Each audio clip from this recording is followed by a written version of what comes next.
So, hello everyone. Today we are going to learn accounts. So, let's study it together. So, first chapter is about introduction to accounting. अगर आपने commerce choose करी है तो accounts तो सबसे important subject है. Balance sheet वगैरह जो भी आपने पहले टर्म सुनी है, प्रॉफिट लॉस, सब इसमें पढ़ेंगे हम आगे. तो पहले अपन पढ़ते हैं इंट्रोडक्शन टू अकाउंटिंग. अकाउंटिंग जो टर्म है उसका मतलब ही क्या है, तो अपन एक फ्लो चार्ट की मदद से समझेंगे ताकि वो समझना बहुत ईजी हो जाएगा कि अकाउंट्स आखिर होती क्या है. तो सबसे पहले अपन देख लेते हैं अकाउंटिंग के बारे में, फीचर्स उसके या फिर जो उनके इम्पोर्टेंट टर्म्स हैं. लाइक सबसे पहली चीज आती है अपने पास, वो है आइडेंटिफाइंग.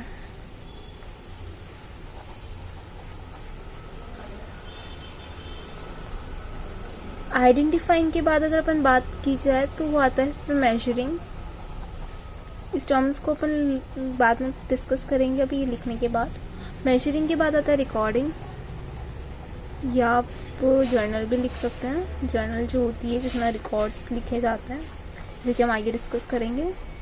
देन फिर हम लिखेंगे क्लासिफाइंग या फिर लेजर.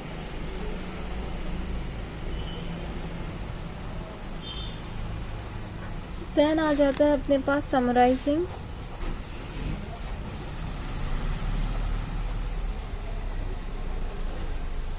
और फिर आता है interpreting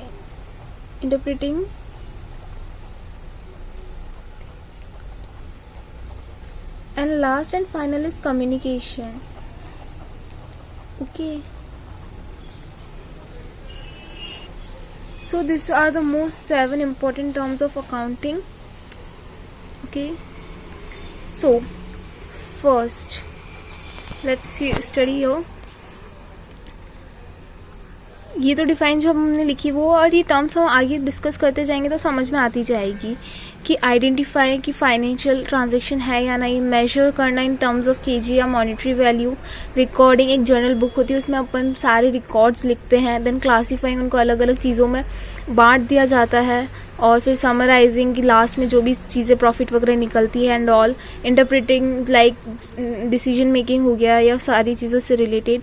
and communicating financial information to the users. तो जो फाइनेंशियल इन्फॉर्मेशन है वो यूजर्स तक पहुंचाना बहुत ज़रूरी है ताकि वो जजमेंट ले सके या उन्हें कुछ मदद मिल सके. ओके, सो ये इन्फॉर्मेशन ये क्या क्या चीज़ों की इन्फॉर्मेशन देता है, क्या क्या रिसोर्सेज अवेलेबल है वो पता चल जाता है.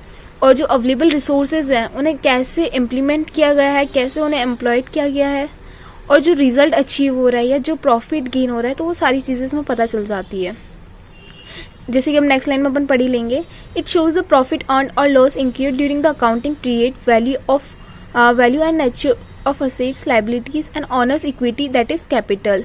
तो जो भी प्रॉफिट और लॉस अकाउंटिंग पीरियड के टाइम पे अपन ने अर्न किया है या जो भी लॉस हुआ है. एंड अब देख लेते हैं अकाउंटिंग पीरियड क्या होता है. तो अगर अपन अकाउंटिंग पीरियड की बात करें तो नॉर्मल अपने जो ईयर्स होते हैं, नॉर्मल ईयर्स कब स्टार्ट होते हैं, 1 Jan टू, और कब खत्म होते हैं 31 दिसंबर. और अगर अकाउंटिंग पीरियड की बात करें, जो नॉर्मल पीरियड होता है वो तो ये होता है. एंड अगर अकाउंटिंग पीरियड की बात की जाए तो स्टार्ट, तो we were discussing accounting period की. अकाउंटिंग पीरियड क्या होता है ये. सो अकाउंटिंग पीरियड जो होता है वो होता है 1 अप्रैल को स्टार्ट होता है, 31 मार्च को खत्म होता है. ओके, और बाकी जो नॉर्मल ईयर खत्म होता है तो वो 31 दिसंबर को होता है, स्टार्टिंग 1 Jan को होती है. बट अगर अकाउंटिंग पीरियड की बात करें जाए तो 1 अप्रैल को स्टार्ट होता है एंड नेक्स्ट ईयर के 31 मार्च को खत्म होता है. So next is, since accounting is a medium of communication, it is called language of business. जैसे इंग्लिश इज अ लैंग्वेज जो कि मतलब एक मीडियम है कम्युनिकेशन का, वैसे अगर बिजनेस में बात की जाए कि वो मीडियम ऑफ कम्युनिकेशन क्या है तो वो होती है अकाउंटिंग. तो अकाउंटिंग क्या है, एक मीडियम ऑफ कम्युनिकेशन है, और वो उसको ये भी कहा जाता है कि वो लैंग्वेज ऑफ बिजनेस है. जैसे सिंपल कम्युनिकेशन की लैंग्वेज क्या होती है, इंग्लिश होती है, तो वैसे ही अगर बिजनेस की लैंग्वेज के बारे में पूछा जाए तो वो अकाउंटिंग है. देन ये डिफरेंट डेफिनेशंस है बट चीज़ें बिल्कुल सेम है. जैसे रिकॉर्डिंग, क्लासीफाइंग, समराइजिंग, एंड इसमें भी रिकॉर्डिंग, क्लासीफाइंग, वो सारी सेम चीज़ें हैं बिल्कुल. अगर आपको डिफाइन देखनी है तो I will zoom it out little bit.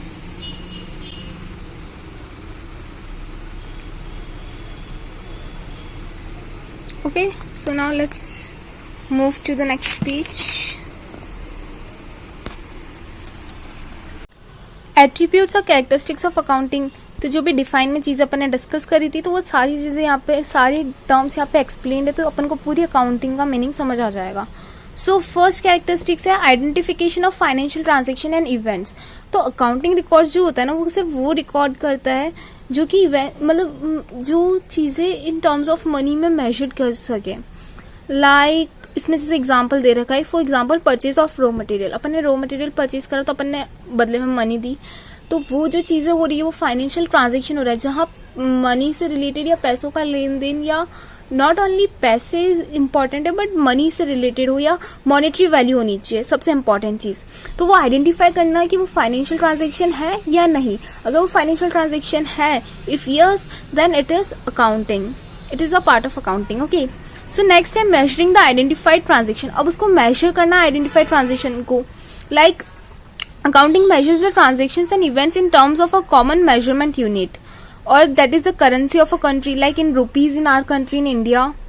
And in other words, financial transactions and events are measured in terms of money. और अगर दूसरे वर्ड्स में कहा जाए तो in terms of money में financial transaction को measure किया जाता है। Okay. So now here comes recording. तो accounting is an art of recording business transaction in the books of account. Recording is a process, यहाँ पे मतलब जो भी बिजनेस ट्रांजेक्शन हो रहा है, जैसे कि आज मैंने कुछ गुड्स परचेज किया, like I am a business women, so मैंने कुछ भी आज सेल करा, तो वो चीजें मैं अपना रिकॉर्ड कर लूंगी कि मैंने आज इतना इतना सामान बेचा, एंड वो चीजें यहाँ पे रिकॉर्ड हो जाएगी कि फलाना ये इतना सामान लेके गया, फलाना इतना सामान दे के गया या पैसे दे के गया या क्रेडिट पे लेके गया, जो भी चीजें होती है तो उनको रिकॉर्ड कर लेना। और जो भी ये चीजें रिकॉर्ड होती है, बिजनेस ट्रांजेक्शन को रिकॉर्ड करते हैं तो वो जर्नल में रिकॉर्ड होता है। ओके, और ये बुक जो है ना जर्नल, ये प्राइमरी बुक होती है और इनको फिर सब्सिडियरी बुक्स वगैरह में भी डिवाइड किया गया है। जैसे कैश जर्नल हो गई, कैश बुक हो गई for recording cash transaction, cash से रिलेटेड अगर ट्रांजेक्शन है तो वो कैश बुक में होता है। फिर परचेज से रिलेटेड कि मैंने गुड्स खरीदा या रॉ मटेरियल खरीदा तो परचेज बुक में चले जाते हैं। फिर सेल्स बुक, जैसे कि मैंने कितना सामान बेचा या मैंने क्या क्या सेल करा आज, तो उसके लिए जो बुक मेंटेन करी जाती है वो सेल्स बुक होती है। अगर बिजनेस लंबा चौड़ा है, बड़ा बिजनेस है, तो ये सारी बुक्स अलग अलग मेंटेन करनी पड़ती है। अगर छोटा मोटा बिजनेस है तो एक जर्नल मेंटेन करके सारी चीजें उसमें रिकॉर्ड की जा सकती है। नेक्स्ट आता है क्लासीफाइंग। अब classification is the process of grouping transactions और entries of one nature at one place. मतलब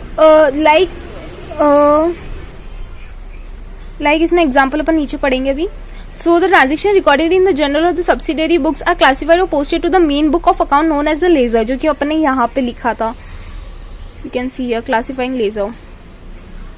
okay, this book contains individual accounts heads under which all financial transactions of a similar nature are collected.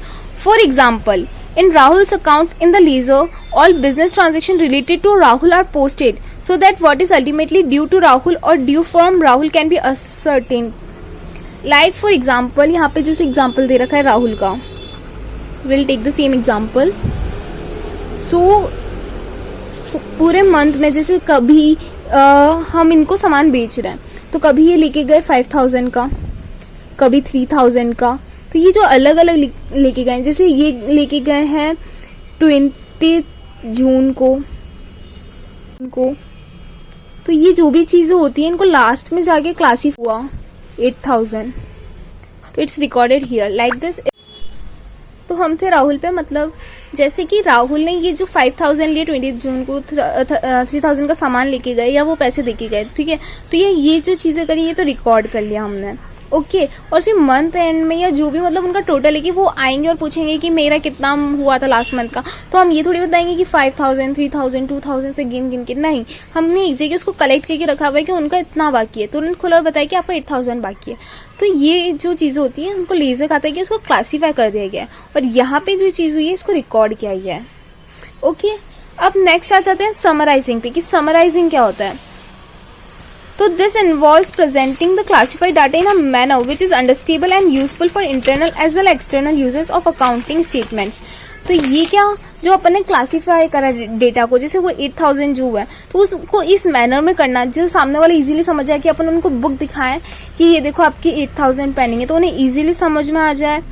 ताकि अगर internal users हैं जो company के अंदर के हैं या बिजनेस के अंदर के हैं, जो कि बिजनेस ऑनर ही समझ लो, और एक्सटर्नल यूजर्स यानी कुछ भी हो सकता है, एम्प्लॉयज भी आ सकते हैं, एक्सटर्नल में भी आते हैं, इंटरनल में भी आते हैं, तो वो सारी चीजें जो होती है वो इजीली अंडरस्टैंड कर पाए या डिसीजन ले पाए, ऑल दिस थिंग्स। सो ये सारे टर्म्स तो आगे और आएगी। जैसे ट्रायल बैलेंस में तो समराइज कर देते हैं, जो सारी चीज अपने क्लासीफाई करा है ना डाटा को, उसको यहाँ पे समराइज यानी उसको फाइनल करके बता देते हैं लिख के। फिर trading and profit and loss account, trading account होता है और एक प्रॉफिट एंड लॉस अकाउंट होता है। ओके, तो ट्रेडिंग अकाउंट में डायरेक्ट एक्सपेंसेस लिखे जाते हैं और इससे ट्रेडिंग अकाउंट से निकलता है अपना gross profit and gross loss, and profit and loss account से अपना निकलता है net profit and net loss, जो कि रियल प्रॉफिट होता है। अगर पूछा जाए रियल प्रॉफिट किस में निकलता है, तो वो होता है प्रॉफिट एंड लॉस अकाउंट से। और प्रॉफिट और loss account and trading account अगर दोनों को मिला के करा जाए तो इनकम स्टेटमेंट भी बोल सकते हैं। Like I will show you now, just a second. Like here trading account and profit and loss account.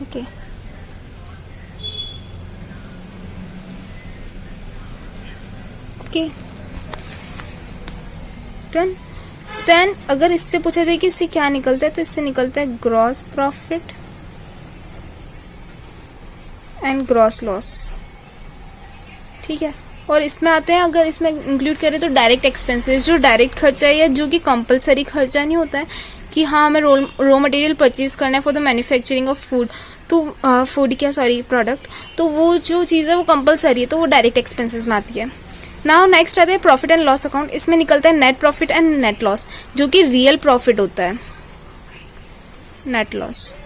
और इसमें होते हैं इनडायरेक्ट एक्सपेंसेस, जो कि कंपलसरी नहीं होती हैं, ऑप्शनल होते हैं। अगर आप चाहो तो इसे इग्नोर भी कर सकते हो, लाइक एडवर्टाइजमेंट का हो गया इसमें। ओके, अब अगर बात करी जाए trading and profit loss account को, अगर दोनों को कंबाइन करें तो इनकम स्टेटमेंट होती है। ओके,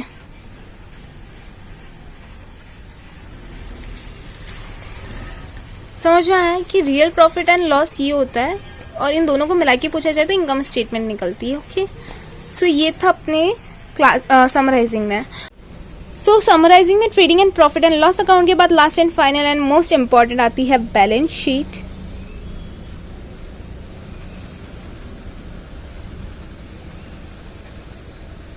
अगर आपको किसी भी बिजनेस की पोजीशन पता करनी है कि वो कैसा है फाइनेंशियली, या फाइनेंशियल पोजीशन देखनी है उस बिजनेस की, तो आप डायरेक्ट जाके बैलेंस शीट चेक करना, आपको पूरा पता चल जाएगा।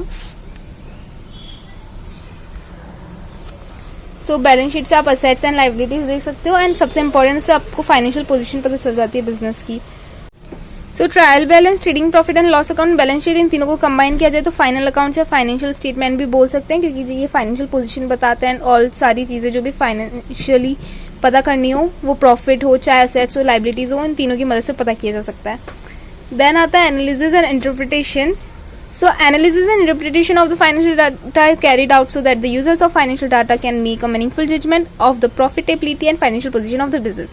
Analysis and interpretation, जैसे बैलेंस शीट किसी को पकड़ा दी गई, वो एनालाइज करेगा, फिर उस पर इंटरप्रेट यानी उस पर जजमेंट पास करेगा, या कुछ भी डिसीजन लेना होगा तो उससे लेगा, या वो प्लान करेगा फ्यूचर एक बेटर वे में कि चलो अपन को इतना नुकसान इस चीज से हुआ था तो अपन इसको ऐसे इम्प्रूव कर सकते हैं, इसको वैसे कर सकते हैं। तो ये सारी चीजें जो भी होगी वो इसमें काम हो जाएगा एनालिसिस एंड इंटरप्रिटेशन में, कि एक मीनिंगफुल जजमेंट हो सके कि प्रॉफिटेबिलिटी के बारे में और फाइनेंशियल पोजीशन कैसी चल रही है बिजनेस की, अगर बिजनेस लो जा रहा है तो क्या इंप्रूवमेंट किया जा सकता है, तो वो जो सारी चीज होगी वो इसमें हो जाएगी। लास्ट एंड फाइनल फीचर जो है आज का वो आता है कम्युनिकेटिंग। तो finally the accounting function involves communicating the financial data that is financial statements to its users. Financial statement क्या थी, ये थी The accounting information must be provided in time and presented to the user so that appropriate decisions may be taken at the right time. Communicating में users तक information पहुंचाई जाती है, चाहे वो इंटरनल्स हो चाहे एक्सटर्नल्स हो। इंटरनल यूजर्स और एक्सटर्नल यूजर्स आगे पढ़ेंगे, बाकी जैसे इंटरनल यूजर्स मैं आपको ब्रीफ में बता देती हूँ। इंटरनल यूजर्स जो ऑनर्स हो गए या जो पार्टनरशिप में होते हैं बिजनेस, वो हो गए।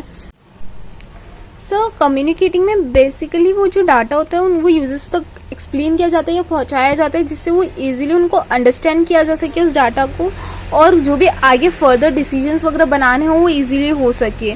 और यही चीज़ होती है अपने कैरेक्टरिस्टिक्स ऑफ अकाउंटिंग में। बाकी जो आगे चीज़ें हैं ऑब्जेक्टिव्स वगैरह वो अपन कल पढ़ेंगे, एंड वो आने वाले टाइम में पूरे सारे टॉपिक्स कवर होंगे। सो आपको अगर ये वीडियो पसंद आई तो प्लीज़ इस चैनल को सब्सक्राइब कीजिएगा, and thank you for watching. See you again, bye.